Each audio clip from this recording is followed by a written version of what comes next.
নমস্কার। আজকের ভিডিওটা আমার দৃষ্টিভঙ্গি থেকে অনেকটা ইম্পর্ট্যান্ট। জানি না বাকিদের কতটা ইম্পর্ট্যান্ট মনে হবে।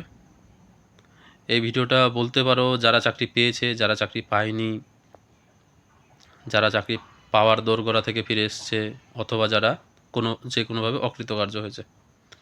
এই ভিডিওটা প্রত্যেকটা ক্যান্ডিডেটের জন্য ততটা ইম্পর্ট্যান্ট, ইকুয়ালভাবে ইম্পর্ট্যান্ট। যারা কোয়ালিফাইড করেছে, যাদের জীবনের অ্যাম্বিশন আছে যে তারা বড় কিছু করতে চায়, তারা বড় জায়গায় প্রতিষ্ঠিত হতে চায়, ভিডিওটা শুধুমাত্র তাদের জন্য। আর যারা চাকরি পায়নি স্পেশালি তো তাদের অবশ্যই, সেটা বিএসসি হোক, জিএনএম হোক, প্রত্যেকটা ক্যাটাগরিতে এই বছর যেটা হয়েছে, সেই বছর প্রচুর বেশ ভারী রকমের একটা কম্পিটিশন হয়েছে সব রকম পরীক্ষার ক্ষেত্রেই। আমি এখানে আপকামিং সেন্ট্রালের কিছু রিক্রুটমেন্টের কথা এখানে আলোচনা করব। সেই বিষয় সম্পর্কে অনেকেই আছে যারা অবগত নেই। আমার মনে হয় তাদেরকে এই ব্যাপারটা একটু ভালো করে যদি জানিয়ে দেওয়া যায় বা বোঝানো যায়, তাদের ক্ষেত্রে হয়তো পরবর্তীতে অনেক সুবিধা হবে। প্রথমে আসি নর্থসেট। নর্থসেটের যে রিক্রুটমেন্ট প্রসেসটা নর্থসেটের মাধ্যমে হয়, সেটা এইমসের নার্সিং অফিসার, যেটা রাজ্য সরকারের আমাদের এখানে স্টাফ নার্স বলা হয়, সেটা সেন্ট্রাল গভর্নমেন্টের নার্সিং অফিসার। ওখানে অফিসার লেভেলের জব, ফেসিলিটিস, সেখানে ডিউটি টাইম থেকে শুরু করে 6 ঘন্টার ডিউটি টাইম থেকে শুরু করে প্রচুর ছুটি, প্রচুর ফেসিলিটিস, হয়তো সব মাসের মধ্যে 20 থেকে 22 দিন ডিউটি করতে হয়। স্যালারি এখন অ্যাট প্রেজেন্ট 90+। পে কমিশন লাগু হয়ে গেছে, জানুয়ারি থেকে লাগু হয়ে গেছে। সেটা স্যালারি পেতে হয়তো 4-5 মাস পড়বে। এখন যারা জয়েন করবে তারা অষ্টম পে কমিশনের আন্ডারে জয়েন করবে, তাদের বেতন মোটামুটি 1,30,40,000 মতো জয়েনেই তারা বেতন পাবে। এবার প্রশ্ন অনেকের মনের মধ্যে আছে যে এটা কি শুধুমাত্র বিএসসি নার্সিংদের জন্য?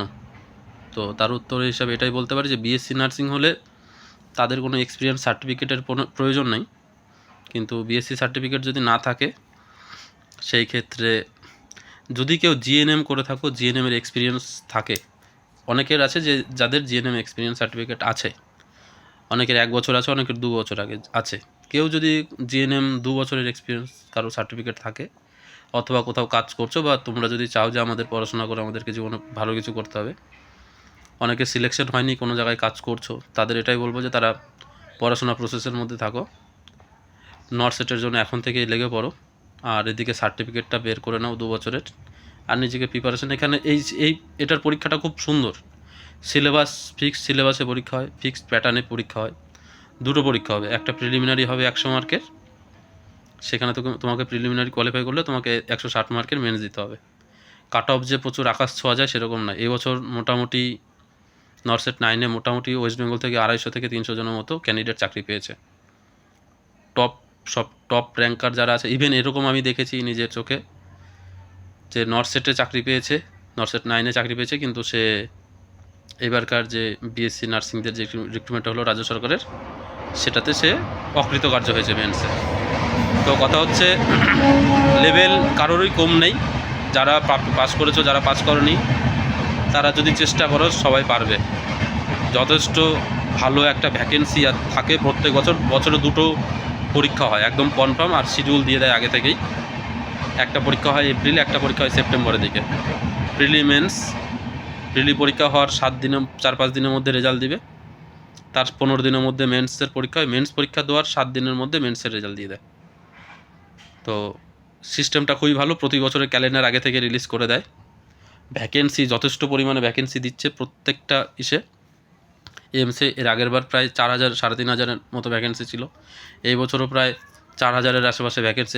এই 6 মাসের এই এপ্রিলে যেটা পরীক্ষা আছে সেটাতে 6,000-এর মতো ভ্যাকেন্সি আসার কথা আছে। সেপ্টেম্বরে একটা আছে, সেপ্টেম্বরেও ভালো ভ্যাকেন্সি দিবে।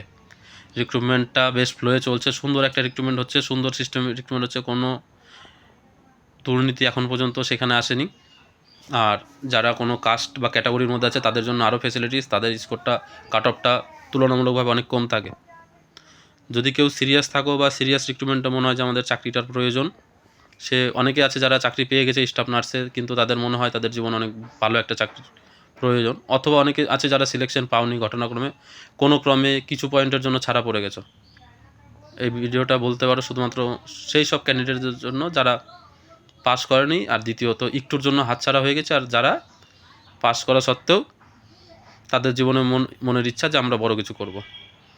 সেই রকমভাবে এখানে যেরকম জিএনএমরাও ঢুকতে পারবে, জিএনএমদের শুধু 2 বছরের যাদের এক্সপিরিয়েন্স আছে তারা এখানে পাবে। আর যদি না থাকে আমি বলবো যাদের 1 বছরের এক্সপিরিয়েন্স আছে তারা আর 1 বছর এক্সপিরিয়েন্স করে নাও, সাথে সাথে তার পাশাপাশি এটার জন্য সিলেবাসটা দেখো, আর এখন থেকে পড়াশোনা শুরু করে দাও। বিশাল বেনিফিট পাওয়া যাবে, নিজেকে প্রিপেয়ার করতে পারলে চাকরি পাবে কনফার্ম। প্রতি বছর 2টো করে পরীক্ষা হচ্ছে, নিজেকে যদি শুধুমাত্র কচ্ছপ আর খরগোশের দৌড়ের মতো নিজেকে তৈরি করতে হবে, ঠিক আছে? ধারাবাহিকভাবে নিজেকে পড়ে যাও, প্রতিদিন 4-5 ঘন্টা করে সময় এফোর্ট দাও। রেলওয়ে রিক্রুটমেন্ট আছে যেখানে জিএনএম বিএসসি প্রত্যেকেই পারবে। রেলওয়ের ক্ষেত্রে আবার বেনিফিট কী আছে, ওখানে ওরা আবার কি নার্সিং অফিসার, এখানে যেরকম লেভেল 7 মানে স্টেশন মাস্টার বলো বা রেলওয়ে বা অফিসার, সিজিএলের যারা অফিসার, সিজিএলের যারা ইনকাম ট্যাক্স অফিসার, তাদের থেকেও নার্সিং অফিসার যারা এমসে চাকরি পাবে তাদের কোথাও গিয়ে একটা লেভেল উপরে তারা জয়েন করবে। সেরকম নার্সিং সুপারিনটেন্ডেন্ট রেলওয়েতে যারা জয়েন করবে তাদের লেভেল ওদের থেকেও বেশি। রেলওয়েতে বলতে পারো স্টেশন মাস্টারদের লেভেল 6-7 এরকম যারা আছে গুডস গার্ড, তাদের থেকে উপর লেভেলে তারা ওখানে জয়েন করবে। তো স্যালারি ওই বললাম তো, জয়েনিংয়েই স্যালারি পাবে 1,20,30,000 টাকা এখন মিনিমাম স্যালারি এটা হবে, ঠিক আছে? আর ফেসিলিটিস আর সুবিধা নিয়ে কোনো কথা নেই, আর প্রেশার নিয়ে কোনো কথাই নেই, ঠিক আছে? সুন্দর সিস্টেম এটাই যে এখানে এটাতেও সেমলি 13ই মার্চ একটা পরীক্ষা আছে, সেখানকার ভ্যাকেন্সি আগে থেকে রিলিজ হয়ে গেছিলো, সেটার ফর্ম ফিল আপ হয়ে গেছিলো, কিন্তু আগামী পরীক্ষার জন্য আবার এপ্রিলের লাস্টের দিকে ফর্ম ফিল আপ হবে, ঠিক আছে? যারা ইন্টারেস্টেড ওখানে জিএনএম বিএসসি প্রত্যেকেই পারবে।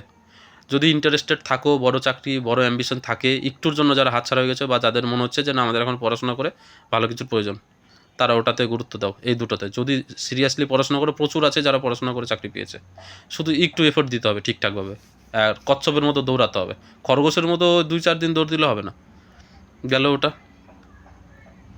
আর বিএসএফদের একটা রিক্রুটমেন্ট চলছে বা বিএসএফদের রিক্রুটমেন্ট হয়, সেটাতে গুরুত্ব দাও। আর দেখো লেখা আছে, আমি লিখে রেখেছি ডিএসএসবি এর একটা রিক্রুটমেন্ট আছে, তুমি এগুলো খুঁজলেই তোমরা দেখতে পারবে। এসজিপিজিআই এর একটা রিক্রুটমেন্ট হয়, আর এমএনএস মানে ওটা এন হবে, ঠিক আছে? তো এই রিক্রুটমেন্টগুলো আছে। তার সাথে তোমরা, আমি আগের দিন বলেছিলাম একটা ন্যাশনাল হেলথ মিশনের আন্ডারে একটা রিক্রুটমেন্ট হচ্ছে, যেখানে মোটামুটি 20-25 হাজার টাকার মতো স্যালারি দিবে, ক্যাজুয়ালি 60 বছরের কনফার্মেশন অনুযায়ী কাজ হবে। তো রিক্রুটমেন্ট অনেক আছে, যদি নিজেদেরকে তৈরি করতে পারো নিজেরা সফলতা ঠিক অর্জন করে নিতে পারবে। এটাতে হয়নি মানে এই না যে আর হচ্ছে না।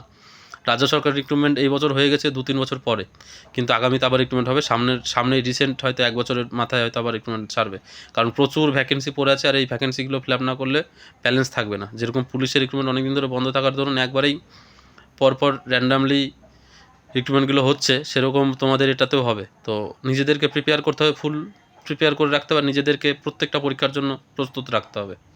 যেই পরীক্ষাগুলো আসছে সবটিতে নিজেকে অ্যাপ্লাই করে দেখতে হবে তোমার কতটা প্রিপারেশন হয়েছে আর কতটা প্রিপারেশনের কমতি আছে। প্রচুর প্র্যাকটিস করো, আর এই সুযোগগুলো হাতে লাগানোর চেষ্টা করো যার যেটা হচ্ছে। জিএনএম থাকলে তারা 2 বছরে দেখো কোনোভাবে এক্সপিরিয়েন্স সার্টিফিকেট মানে সব কমপ্লিট করে নিয়ে করতে পারেন, তার সাথে সাথে পড়াশোনা করো। আর বিএসসিরা যারা একটুর জন্য আটকে গেছো তাদের জন্য বেস্ট, তাদের কোনো কথাই নেই, তারা এমসি মানে তারা নট সেটের জন্য পড়া ছাড়া তাদের কাছে বিকল্প কোনো মানে এর থেকে ভালো কিছু হতে পারে না। হয়তো এরকম অনেকে আছে যারা এবার হয়তো কোনো ঘটনাক্রমে 0.5, 1 নাম্বার, হাফ নাম্বার, 2 নম্বরের জন্য পাস করেনি, তার মানে এরা এই না যে তাদের মধ্যে যোগ্যতা নেই বা তাদের মধ্যে যোগ্যতার অভাব, তারা শুধুমাত্র তাদের লাক ক্লিক করেনি। তো তোমাদের জন্য অপরচুনিটি আবার দিচ্ছে নটসেট। তো তোমরা নিজেদেরকে প্রিপেয়ার করো, আরও স্ট্রং করো। তোমরা যারা চাকরি পেয়ে গেছে তাদের থেকে হয়তো অনেক ভালো কিছু তোমাদের জন্য অপেক্ষা করছে জীবনে।